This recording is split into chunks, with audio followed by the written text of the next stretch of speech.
So my fiance, male 33, comes from a well-off family. I, female 29, come from a working class family. My fiance's family is nice, but they can't help throwing comments at me about how I might be a gold digger. For example, if he buys me something, they'll go, "Oh, Jason bought you that? You know what this looks like, right?" Or, "Wait, Jason paid for this?" Of course, only gold diggers make their partners pay for stuff all the time. Just saying. It's so demeaning, and my fiance does nothing to stop it, especially now that he's in a bad place after losing his job, and since he's keeping it a secret, that I'm the one paying for everything. This has been going on for 4 months. Last week, his parents invited us to dinner, and he insisted that we go, so we went. At the dinner table, his mom grabbed my hand, literally while I was eating, and looked at my bracelet and went, "Oh, this bracelet looks really nice. Did Jason pay for it?"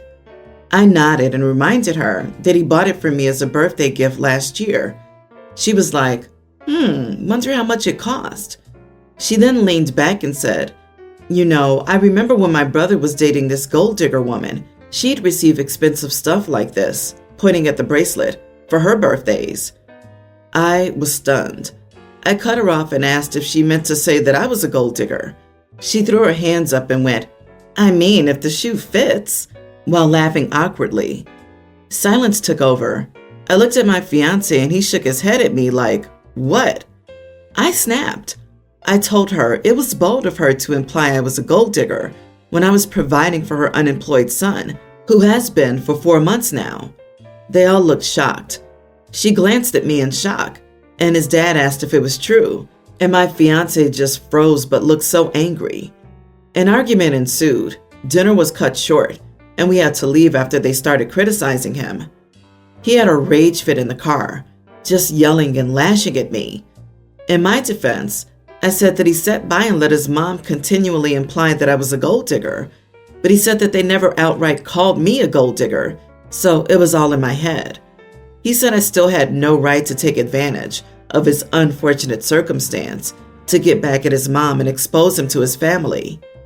His parents went on about how disappointed they were, and now as a result, he got disinvited from Thanksgiving. He blew up at me because of it this morning and kept saying that I screwed him over so badly when he was just an innocent bystander. So, am I the idiot for telling my fiance's family that he's unemployed? Not the idiot. You should uninvite your fiance from your wedding. He doesn't have your back, but he's willing to lie to his family for months to protect his reputation. He's going to be willing to lie to you too, and this won't be the last time he blames you for the faults and actions of himself and others. Seriously, don't walk down that aisle. He's more than willing to have you be the bad guy, and not once has he tried to fix their perspective of you. Instead, he keeps it that way because it makes him seem better than you. If you have a baby with him, guess what? You're the gold digger that baby trapped him. Do you want to listen to that? Nah, that's too rash. Instead, OP needs to tell the family that she is a gold digger because that's what her son likes to call his intimacy partner. That'll shut them up. And it might be less embarrassing for that family than having one of those worthless unemployed people in the family. Gross. Shudders. Why don't they just get a job? Seriously, do you want to marry into that? You deserve better. An innocent bystander? LOL. Bystander, most certainly, but more impotent than innocent. This guy was happy to watch his family be cruel to you for months without challenging it or sticking up for you when he knew that you were the breadwinner. Then he doubled down and made it all your fault when you called him out on it. The part where you describe his rage fit is scary, to be honest. OP, he is not in your corner and has no spine. He will allow his family to treat you like crap and teach your kids that you're unworthy of respect and dignity. I'd toss him before he makes your life a misery. We used to spend Christmas with mother-in-law. Apparently, every year, she would wake up, do breakfast and presents with her husband, be in a great mood, and then at exactly 12 p.m., she would burst into tears and cry until we arrived, so about 2 hours while she was cooking. We did not know this. So one year, her husband decided to experiment, and he messed with the clock. Mother-in-law never cried, and when we showed up, she was still in pajamas. Dinner was not ready, and her husband used this as evidence that she was looking at the clock and crying on command. Mother-in-law whined about how being around us on holidays upset her. We have so many issues, it's such a chore, etc. I told her fine, and we would never do another holiday if that's how she felt. At this point, my husband seemed to feel bad and tried to backtrack, but mother-in-law told him she was cool with it and liked just being with him. The more I thought about it, the more hurt I was. She treated us like some burden, so I decided I felt the same about her, and I would never host her again. She's banned from our house. This hasn't been an issue in a few years, as my husband understands how rude they both were, and my mother-in-law seems cool with it. However, I recently had our first child, and my husband wants his mom at our upcoming event to introduce our child to everyone. I absolutely do not want her in my house after I was made to feel like such a burden in hers. I said it was a hard no, and now my husband is sulking and being distant. In mother-in-law's defense, she doesn't really care and hasn't pushed it. She is allowed to meet the baby, which she knows, and she doesn't even like most of the people attending, my family and friends, so I'm standing firm. I also don't want to see her husband, as he acts like it was just some experiment and not a big deal. Edit. I brought stuff for some years and she never ate it. You are the idiot. So your mother-in-law put a ton of effort in every year to make y'all feel welcome until she finally realized that the pressure was making her miserable and admitted that she just didn't enjoy doing it. You decided that her unwillingness to stress herself out and make herself miserable every year on Christmas warranted a permanent ban from all family events ever? Grow up. This is ridiculous. People should be allowed not to feel like they have to play host every single year. They should be allowed to enjoy their holidays. Your reaction was childish and over the top, especially considering the event in question is one you're planning to have anyway, not some special effort you're making just for your mother-in-law. Not the idiot. Your mother-in-law doesn't give two craps about you and your husband. This is about your husband, who desperately wants his mother to be interested and is hoping that this baby will open his mother's eyes and make more effort because he was hurt about Christmas. She hurt you both, and understandably, you put up boundaries to protect yourself from being hurt by her. However, your husband's stance on boundaries softened because of the baby, and as much as he knows how his mom is, he wants his mom to have a certain level of relationship with his kid, as he envisioned. Everyone's the idiot here. Mother-in-law sucks because she didn't use her words to say that hosting Christmas was overwhelming for her when she really just wanted to spend it with her husband and crying on time. Her husband, rather than trying to figure out and help mother-in-law find the words, played a mean trick on her. So he sucks too. You had the opportunity to be the hero in this scenario, but you weren't. You decided it was time for revenge, and if she was going to slight you, you would get even and ban her from your house. Now you have a child, and she's the grandmother, and you still want her banned, putting your husband between a rock and a hard place. Kinda surprised you and mother-in-law don't get along better, based on how similar you seem to be. I, male 34, recently bought a one-story house. Note that it was purchased solely by me. My wife didn't help save for it. I started saving for it before I even met her, and it's in my name. When my parents threw us a party for this happy occasion, Mom asked for a copy of the key in case of an emergency.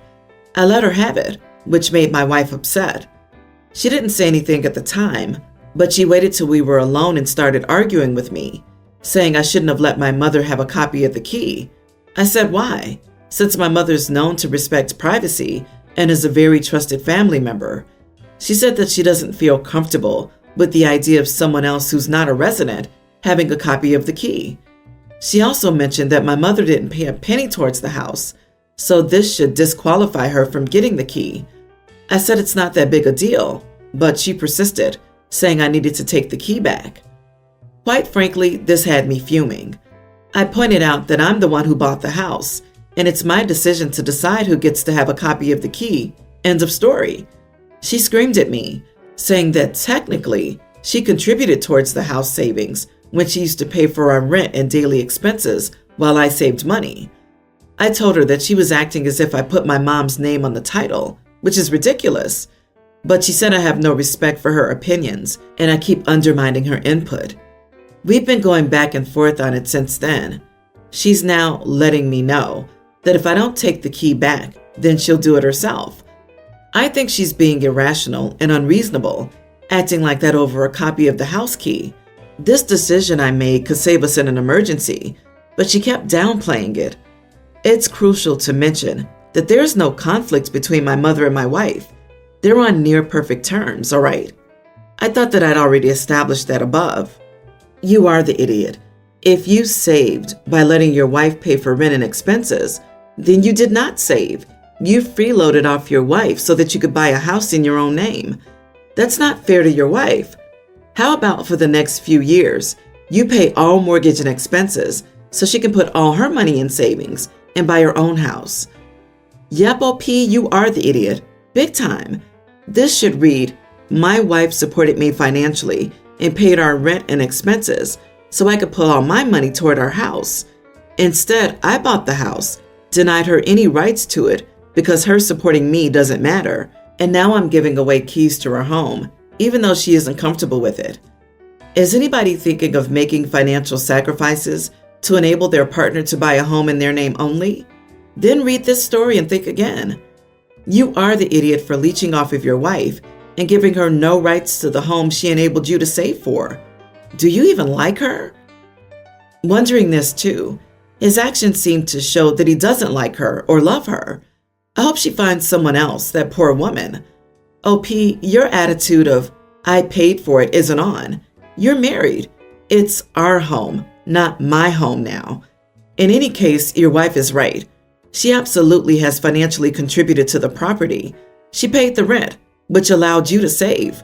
Pretty disgusting of you to dismiss this. Your mother having a key to your home is a big deal and something you and your wife need to be comfortable with. If you aren't mature enough to make joint decisions with your wife, you shouldn't be married. Your wife is right. You don't respect her at all. A huge red flag is that you only put the house in your name. You've basically used your wife to enable you to do what you want. I, 30 female, have been with my husband, 29, for 5 years. We share 2 kids, a tween and a preschooler together. He works away for 2 weeks and is home on days off for 2 weeks. I'm a stay-at-home mom, and we share income. While he's at home, he expects me to cook him a large breakfast, eggs and meat or something more extravagant, every single morning, in addition to getting the kids and myself ready for school and the day. I told him it overwhelms me a lot, and it's too much when I have to get the kids ready too. His solution was for me to wake up earlier, but I told him that I didn't enjoy it. He thinks that this is just part of my job, so I told him I wasn't cooking breakfast for him anymore, and he told me that he wouldn't pay for my gym membership anymore. I think that's very unfair. It would help me if he learned how to cook his breakfast. I offered to show him how, or suggested watching YouTube videos. He refused. I also told him I would still cook on weekends or when the kids don't have school. I just don't understand why I'm fully responsible for his breakfast when he can cook it on his own. I'm sorry this is so silly, but am I the idiot? Not the idiot. Honey, he has 2 weeks off every month. Call your parents or a friend and book yourself a family trip or a girls' trip while hubby stays at home with the kids for 2 weeks. If he still insists on you making him breakfast, get a divorce. Life's too short to live with an idiot like him. Agreed. The man is almost 30 years old. If he can't cook his breakfast, that's a problem he needs to work on. You aren't his mother. There's no reason he can't make his own breakfast. Sounds like the start of financial abuse. If he wants to pull that card, don't feel bad packing your bags and leaving. Let him take care of all his crap alone. If you share the income, he doesn't pay for your membership. You guys pay for your membership. I was going to say that OP ought to go and get a job, have her own income. She can probably find someone to watch the kids during the day, maybe part-time. Once she has enough money, she can afford daycare if need be. But regardless, she needs to have some financial independence because I see divorce clouds on the horizon. I, female 33, have known my daughter-in-law, Layla, 26 female, for over 20 years. She lived in the same neighborhood and went to the same school as my son, Sam, 27, where they became friends. They've been together for about 6 years and married for 2. Layla's currently 6 months pregnant with my first grandchild. At some point in her life, Layla had a traumatic experience involving food, which caused her to eat only 3 to 4 things for a long time, and she was diagnosed with an eating disorder. With Sam, she managed to expand her menu and is less scared to try new things. Typically, when Layla tries a new food and likes it, Sam celebrates it. We had a pre-Thanksgiving dinner this weekend, as Layla and Sam were planning to have a small holiday with Layla's aunt in Greece. We get talking, and I ask how they're doing and if they have any news, hoping they'll share something about my grandchild. Instead, Layla started talking about how she tried onion in that very nice Greek restaurant for the first time in years, and how much she enjoyed the taste. I stopped her halfway there and said I don't think that trying an onion is an achievement, and wanted to hear how my grandchild is doing, and if they know the gender yet. Layla got really quiet, and Sam told my husband and me they would be leaving. I've asked what is wrong, and Sam had a go at me, saying that I'm being a massive idiot for not caring about Layla and her happiness, for putting her down and making her feel like an incubator for my grandbabies, and for her, eating new food is an achievement due to an extremely traumatic past. He also said he's not sure if he wants to let me have access to my grandchild due to how I've treated the future mother. My husband agrees and doesn't see what I did wrong, but the rest of my kids are furious with me and tell me I should shut my mouth. Am I the idiot for telling Layla that trying and eating an onion is not an achievement, and that I want to hear about my first grandchild's well-being instead? You are the idiot. You spend a lot of time explaining why, for Layla, eating an onion is in fact a huge achievement, and then you dismiss it. Your son is right. You're treating her like an incubator, and I wouldn't be surprised if they go no contact. Lady, have some compassion. You could have said, "That's great. I'm so glad you're overcoming your previous issues. And how's the pregnancy going?" If you don't know the difference, you're probably a narcissistic idiot in everything you do. This is a human being in front of you, one you've known for 20 years and should have some feelings for. She's pregnant with her or their first child. That child is also your grandchild. But do you understand that other people matter too? At least pretend, or you can expect no relationship with that grandchild or others. Layla is not pregnant with your grandchild. She's pregnant with her child. The fact that you gatekeep what people consider news is very telling about who you are as a person. You don't care about your daughter-in-law's health and clear success in trying other foods. You just care about her baby that you, I'm sure, think is your do-over baby. No, it's not. And I'm so glad your son saw you for who you are and supports his wife accordingly. If they limit your access to their child, it will be deserved.